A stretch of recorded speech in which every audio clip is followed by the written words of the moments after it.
दोस्तों मैं राज और राज इंडेक्स में आपका स्वागत करता हूं। दोस्तों आज है संडे और आपका क्वेश्चन के लेकर हूं मैं आंसर। दोस्तों आपको मैं बताता हूं जानकारी के लिए, दोस्तों हर संडे को आपका जितने सारे क्वेश्चन आता है उसका मैं आंसर देने आता हूं। तो अगर दोस्तों आपको भी क्वेश्चन करना है तो इस वीडियो को कमेंट बॉक्स में जाके हमसे क्वेश्चन करके आप पूछ सकते हो, जिसके बाद आपको 6 दिन वेट करेंगे और अगले संडे तक आपका आंसर आ जाएगा। तो चलिए दोस्तों फटाफट क्वेश्चन की तरफ बढ़ते हैं। एक क्वेश्चन हमारे पास आ रहा है कि राज भाई मेरा इंडक्शन में प्रॉब्लम ये है कि जैसे ही मैंने फैन का कनेक्शन लगाता हूं तो फ़ौरन पैनल की डिस्प्ले ऑफ हो जाती है और वोल्टेज चेक किया तो वो भी ओके है, नया फ़ैन भी चेंज करके भी देख लिया हूं। तो क्या प्रॉब्लम हो सकती है? इनका ये प्रॉब्लम है कि जैसे फैन का वायर लगाते हैं तो क्या होता है, फ़ौरन जो डिस्प्ले में लाइट आती है ऑफ हो जाती है। इन्होंने वोल्टेज भी चेक कर लिया और नया फ़ैन भी लगा लिया। ओके, तो सबसे पहले क्या होता है आपको मैं बता देता हूँ। आप देखते हो एक switching mode power supply SMPS बनी रहती है इंडक्शन के पीसीबी के अंदर में, जो हाई फ्रीक्वेंसी पे काम करती है, जो ट्रांसफार्मर। ओके, कभी कभी क्या होता है कि लोड देने पे ट्रांसफार्मर जो होता है वो सही से वर्किंग नहीं करते। लोड करें मतलब जब भी आप फैन लगाते हो तो ट्रांसफार्मर की जो स्विचिंग है हाई फ्रीक्वेंसी वाली वो काम करना बंद कर देती है। ओके, तो आपको क्या करना पड़ेगा, सबसे पहले एसएमपीएस को दूसरा रिप्लेसमेंट करके देखना पड़ेगा। उसके बाद में आपको मैं जानकारी के लिए बताता हूँ कि एसएमपीएस से 2 आउटपुट सप्लाई होती है, एक होती है 9 वोल्ट और एक होती है 18 वोल्ट। जो 9 वोल्ट होती है वो जाती है हमारे रेगुलेट आईसी लगने के बाद में हमारे मेन माइक्रो कंट्रोलर आईसी को स्टैंड बाई कराने के लिए 5 वोल्ट बन के, और जो 18 वोल्ट होती है वो हमारे सबसे पहले फैन में जाती है। अगर मान लो कि आपका 18 वोल्ट क्या होता है, शॉर्टिंग होती है, तो क्या होता है कि 9 वोल्ट भी आपका ड्रॉप होने लगती है वोल्टेज। तो उसके लिए क्या करना पड़ेगा, एसएमपीएस बदलना पड़ेगा। और दूसरी जो 18 वोल्ट की वहाँ पे डायोड लगी रहती है जो एसी को डीसी में कन्वर्ट करने का काम करता है, तो वहाँ पे आपको क्या करना पड़ेगा, वो डायोड को भी रिप्लेसमेंट करके देखना पड़ेगा। ओके, फिर आगे बढ़ते हैं क्वेश्चन की तरफ कि सर मेरे पास अपेक्स F11 इंडक्शन है, 9 वोल्ट और 18 वोल्ट नहीं आ रहा है। मैंने वाइपर वाला आईसी और जिनर डायोड ट्रांसफार्मर चेंज किया, 450 वोल्ट की कैपेसिटर और वाइपर वाला आईसी पॉजिटिव पे 315 वोल्ट आ रहा है। ओके, तो इनका कहने का मतलब क्या होता है कि जो हमारा एक इनके पास इंडक्शन है जो 18 वोल्ट और 9 वोल्ट नहीं आ रहा है। ओके, अब 18 वोल्ट और 9 वोल्ट नहीं आ रहा है तो कहाँ से आता है, एसएमपीएस से आता है। इन्होंने वाइपर वाला आईसी एसएमपीएस इसको भी रिप्लेसमेंट करके देख लिया, उसके साथ साथ में 18 वोल्ट का जीनर भी चेंज करके देख लिया।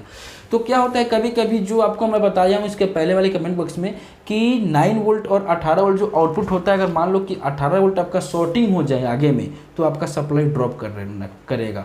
तो उसके लिए जब भी आप एसएमपीएस को रिपेयर करते हो तो सबसे पहले जो 18 वोल्ट का सप्लाई आउटपुट करती है, फैन के बाद में पल्स विथ मॉड्यूलेशन में जाती है, तो वहाँ पे आपको क्या करना पड़ेगा, ओपन करके आपको एसएमपीएस रिपेयर करना पड़ेगा। कभी कभी क्या होता है कि जैसे 18 वोल्ट आउट करती है, एक डायोड लगा रहता है एसी को डीसी में कन्वर्ट करने के लिए, उसके बाद एक सप्लाई को फिल्टर करने के लिए कैपेसिटर लगा रहता है जो 125 वोल्ट का रहता है। कभी कभी जो कैपेसिटर होती है वो भी शॉर्ट हो जाती है। अगर वो कैपेसिटर शॉर्ट हो जाए तो आपका एसएमपीएस क्या होगा, स्टैंड बाई नहीं होगा, यानी काम नहीं करेगा। ओके, तो आपको आउटपुट पॉइंट को क्या करना पड़ेगा, कनेक्शन को हटा के उसको रिपेयर करेंगे। ओके, फिर आगे बढ़ते हैं एक और क्वेश्चन की तरफ कि जिलिक्स इंडक्शन में E9 आ रहा है, क्या करें।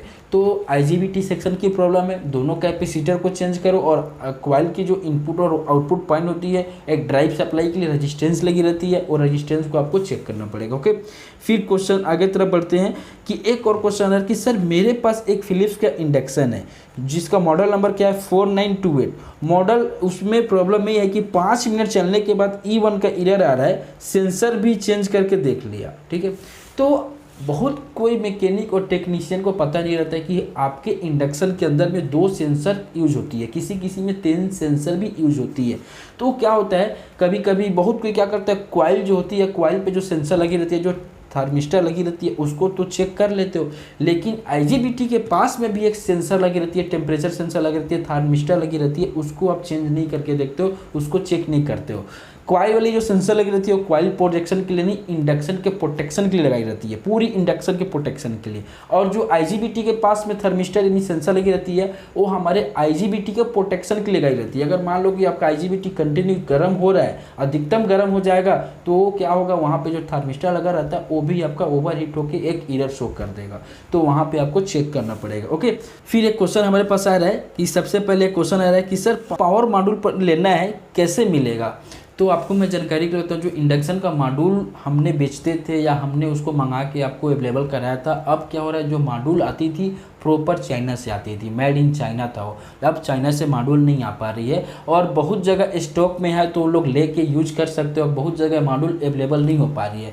तो आपको कुछ दिन वेट करना पड़ेगा। हम खुद मॉड्यूल का असेंबल कर रहे हैं। कहने का मतलब क्या होता है कि पीसीबी का डिजाइन करना शुरू करती हैं, कुछ दिन के बाद मॉड्यूल आ जाएगा। जैसे मेरे पास मॉड्यूल आता है तो आपको मैं मॉड्यूल घर पे बनाने का तरीका बता दूंगा। आप घर पे बैठे मॉड्यूल को असेंबल कर सकते हो और अपना पैसा 40 से 50% बचा सकते हो।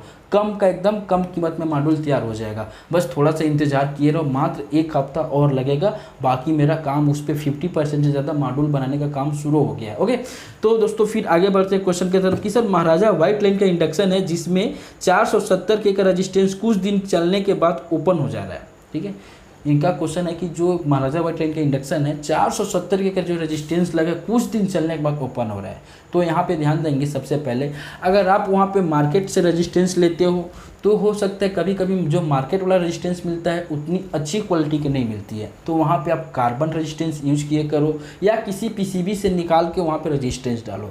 और दूसरी, अगर मान लो कि बार बार ओपन हो रहा है तो रेजिस्टेंस की जो वाटेज है, मान लो आप वहाँ पे 1 वाट का लगाए हो तो उसको आप 2 वाट का लगा दो, कोई दिक्कत नहीं होगा। वैल्यू को मत बढ़ाना, वाटेज को आपको बढ़ाना है। ओके, फिर आगे तरफ यहाँ पे ध्यान देंगे, क्वेश्चन और मेरे पास आ रहा है। राज भाई, एक बजाज IC17 इंडक्शन का IGBT एंड 4148 डायोड शॉर्ट था। मैंने IGBT एंड डायोड को चेंज कर दिया। And pulse with modulation section का निगेटिव सप्लाई जंपर को चेंज कर दिया, but IGBT bar bar short हो रहा है, क्या प्रॉब्लम है?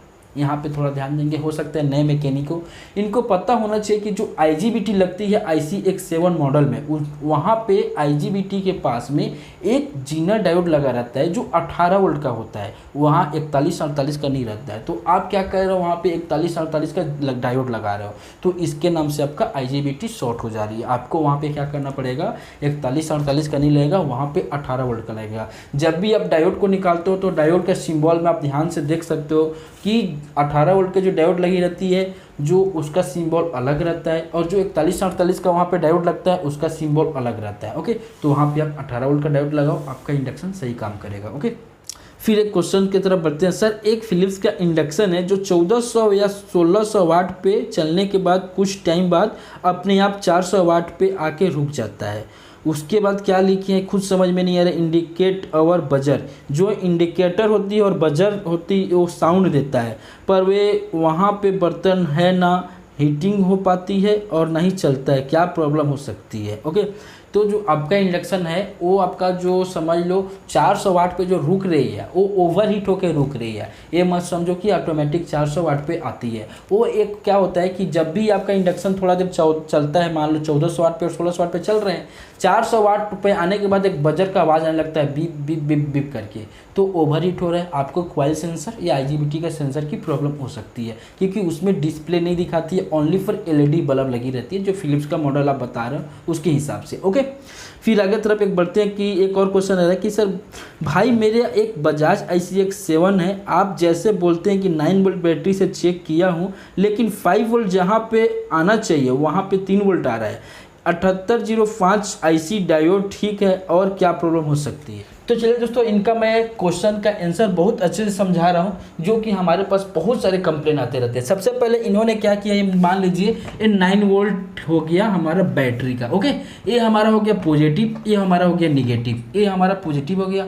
अब यहाँ पे सबसे पहले LM7805 लगा रहता है हमारे इंडक्शन का, ये हमारा LM7805 लगा है। ओके, अभी क्या लो, मान लो कि ये हमारा इनपुट पॉइंट हो गया 9 वोल्ट, मैंने इसको इन कर दिया, यहाँ पे 9 वोल्ट लिख दिया, और ये हमारा क्या हो गया, ग्राउंड से जुड़ गया। ये हमारा जो है ये हमारा ग्राउंड से जुड़ गया। ओके दोस्तों, अब यहाँ पे 9 वोल्ट मिल गया और एक ग्राउंड से जुड़ गया, तो यहाँ पे आउट करेगा कितना, 5 वोल्ट करेगा। लेकिन यहाँ पे 5 वोल्ट नहीं कर रहा है, यहाँ पे कर रहा है कितना वोल्ट कर रहा है, 3 वोल्ट कर रहा है। तो क्या होता है कि जो ये 5 वोल्ट की जो ट्रैक होती है वो हमारे माइक्रो कंट्रोलर IC को क्या करता है, स्टैंड बाई कराने के लिए ले जाती है। तो सबसे पहले क्या करना पड़ेगा, यहाँ से जो ट्रैक जा रही हो सकता है यहाँ से आप पीसीबी से ओपन कर दो या अपने माइक्रो कंट्रोलर आईसी को पीसीबी से बाहर निकाल दो, तो यहाँ पे आपको 5 वोल्ट मिल जाएगा। अगर यहाँ पे आपको 5 वोल्ट मिल जाएगा तो आपका कंफर्म पता चल जाएगा कि आपका माइक्रो कंट्रोलर आईसी क्या है, डैमेज है यानी शॉर्ट है, या कहीं पे समझ लो इसके जो आउटपुट होती है ये कहीं ना कहीं शॉर्ट है। तो इसको कंफर्म करने के लिए जो हमारा ये आउटपुट वाली पिन होती है इसको ओपन करना पड़ेगा। ओके, फिर एक हमारे पास क्वेश्चन है कि क्या हम क्रिस्टल ग्लास की जगह पे नॉर्मल ग्लास को ऐड कर सकते हैं, क्या कोई प्रॉब्लम तो नहीं है। तो क्रिस्टल कांच, और आपको पता होगा कि हमारे इंडक्शन के अंदर में 2 टाइप की कांच लगी रहती है, एक लगा रहता है क्रिस्टल और एक लगा रहता है समझ लो नॉर्मल कांच। नॉर्मल कांच को क्या बोलते हैं, सेरामिक कांच बोलते हैं। अगर जहाँ पे आपका कांच सेरामिक का लगा हो वहाँ पे आप क्रिस्टल लगाओगे तो सबसे बेस्ट होगा। अगर जहाँ पे आपका कांच क्रिस्टल का लगा हो और वहाँ पे आप सेरामिक कांच लगाओगे तो नहीं चल पाएगा, क्योंकि जो हीटिंग की टेम्परेचर की क्षमता होती है वो क्रिस्टल कांच में सहने की ज़्यादा होती है सेरामिक कांच की अपेक्षा। तो आप ये गलती भूल के मत करना, वहाँ पे आपको क्रिस्टल कांच ही डालना है। ओके, फिर एक और क्वेश्चन की तरफ आगे बढ़ते हैं कि सर मेरे पास एक प्रेस्टीज का PIC 12 पॉइंट मॉडल का इंडक्शन है जो E6 का एरर आता है, इसका फैन घूम रहा है और इसका IGBT के नीचे का भी कोई सेंसर नहीं है और पावर देखने के बाद E6 आ रहा है। ओके, तो IGBT के पास में हमेशा SMD में, यहाँ पे समझ लो SMD में, मान लो एग्जाम्पल के लिए यहाँ पे मैंने IGBT बना दिया, IGBT का ये हो गया एमीटर, ये हो गया कलेक्टर, ये हो गया गेट। तो हमेशा यहाँ पे SMD में एक सेंसर लगा रहता है, टेम्परेचर सेंसर लगा रहता है यहाँ पे। ओके, तो आपको वहाँ पे फोकस करना होगा, वहाँ पे TM लिखा रहता है, यहाँ पे ध्यान देना, वहाँ पे क्या लिखा रहेगा, TM या TR लिखा रहता है। तो उसको आपको क्या करना पड़ेगा, ओपन करके चेक करना पड़ेगा। ओके, फिर आगे एक बढ़ते हैं क्वेश्चन की तरफ कि मैं वर्मा एक टच इंडक्शन है जिसका प्रॉब्लम है कि 5 EVF 450 वोल्ट की कैपेसिटर फट जाती है, जिससे चेंज करने पे 2 से 4 दिन ही चलता है। मुझे पता है कि कॉइल और वोल्ट कम मिलने पे प्रॉब्लम आता है, पर इसमें कोई कैपेसिटर लगाने पर यह प्रॉब्लम सॉल्व हो सकता है क्या। तो इनका क्वेश्चन है कि जो 5 EVF 400 वोल्ट की कैपेसिटर लगी रहती है वो बार बार क्या होता है, वीक हो जाता है, ब्लास्ट हो जाता है। तो सबसे पहले क्या होता है कि आप जो कैपेसिटर ले रहे हो मार्केट से, मार्केट में उतनी अच्छी क्वालिटी के कैपेसिटर नहीं आ रही है, पहला रीज़न। और दूसरा रीज़न क्या होता है कि अगर आपका कॉइल मान लो थोड़ा सा भी जल गया है तो अगर आप कैपेसिटर वहाँ पे क्या होता है, फटने की चांस आती है, यानी फट जाती है। दूसरी क्या होती है कि आपके पास मान लो कि 190 वोल्ट है या 180 वोल्ट है, उसमें आपका इंडक्शन मान लो रनिंग कर यानी चल रहा है, तो कम वोल्टेज में भी कैपेसिटर फटने की चांस रहती है। तो आपको क्या करना पड़ेगा, सबसे पहले वोल्टेज आपके पास परफेक्ट है और कॉइल परफेक्ट है तो किससे भी पुराना पीसीबी में BM कंपनी का कैपेसिटर भी बहुत कंपनी का आती है, BM और सब मीडियम अभी चलती है, बहुत अच्छा उसका रिजल्ट है, तो BM कंपनी का कैपेसिटर वहाँ पर आप यूज कर सकते हो। ओके दोस्तों, आज का जो हमारा क्वेश्चन का आंसर था यहीं पे समाप्त होता है। दोस्तों मेरे पास वर्कलोड ज़्यादा होने के नाम से मैं अच्छे से वीडियो नहीं बना पा रहा हूँ। जैसे ही वर्कलोड कम हो जाएगा तो मैं कमेंट बॉक्स का वीडियो बहुत बेहतरीन तरीके से आपको बना के समझाऊंगा। और दोस्तों आज की वीडियो देखने के लिए दिल से धन्यवाद। मैं राज।